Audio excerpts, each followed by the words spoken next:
700 টাকা জমা নেয় না, জমা নেয় 1 হাতে 1100 টাকা, 2 হাতে চললে 1400 টাকা। আমাদের ওই জায়গায় তো ধরা, আমরা যাত্রীর কাছে কীভাবে বেশি নেবো না? আমাদের জমা বেশি, আমরা যদি ওইভাবে চালাইবার চাই আমাদের গাড়ি জমা উঠবে না, নিজেরা চলতে পারবো না। ঘর ভাড়া মাস শেষে ঘর ভাড়া দিতে মিটার হিসেবে দেওয়া হলে মিটার হিসেবে আমরা চালাতে পারি না, কোন কারণে চালাতে পারি না? গাড়ি জমা বেশি, তখন জমা ছিল 700 টাকা, গ্যাসের ছিল 200 টাকা। চালক আমি সমর্থন করি না, কোনোদিন করবো না। তাহলে সেক্ষেত্রে মামলা দিলে মামলা 200 টাকা না 10,000 টাকা দিলে সমস্যা কই? তারে দেব, যার লাইসেন্স নাই তারে দেব, যার লাইসেন্স আছে লাইসেন্সটা আসতে পকেটে নিয়ে সার্জেন্ট সাহেব হরানি কইরা পরে লাস্ট পর্যন্ত মামলাটা দিয়েই দেয়।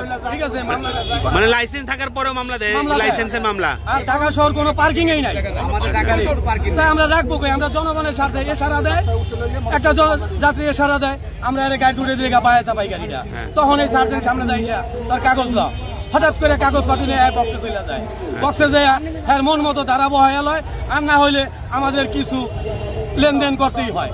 ঠিক আছে, কইরা ওইখান থেকে সুইচ আসতে হয়। এইভাবে আমরা সরকারি হিসাব যেটা আমি জানি আপনাদের সরকারি হচ্ছে 700 টাকা, গ্যাসের 200 টাকা, আর গ্যাসের 200 টাকা, আর হাফ বেলা মনে হয় খুব সম্ভবত 450 টাকা না 500 টাকা, তাই তো সরকারি হিসাব। এখন সরকার তো আপনাদেরকে বেশি দিতে বলে নাই, আপনারা মালিকদের কেন বেশি দিচ্ছেন? মালিকরা কি আপনাদের ভয়ভীতি দেখায় কিনা, নাকি মালিকদের সাথে আপনারা পারেন না? আমরা মালিকদের সাথে পারি না, মালিকদের একটা সিন্ডিকেট আছে, ওই সিন্ডিকেট জড়িত হইয়া হ্যাঁ একদিন গাড়ি বন্ধ করে আমাদের 150 ড্রাইভার বয়া দেয়, জোর করে চাবি নিয়ে যায়। কিছু করলে হাতের গ্যারেজের ভিতরে অফিস রুম থাকে, ওই অফিস রুমে নিয়ে মালিকদের নির্যাতনও করে, আমরা এগুলাও দেখছি হয়েছি। ঠিক আছে, এখন আমরা তো পারতাছি না ভাই, আমাদের পিঠটা হলে ঠিক আছে। আপনারা তো সবাই একসাথে আছেন, মালিকদের বিরুদ্ধে আপনারা অ্যাকশন নেন। আমরা তো মালিকের বিরুদ্ধে নিতেছি, সরকারের বিরুদ্ধে নিতেছি। মিটারটা ছিল 2014 সালে, 14 সাল থেকে এখন পর্যন্ত সরকারি কর্মকর্তা কর্মচারীদের বেতন কত টাকা বাড়ছে?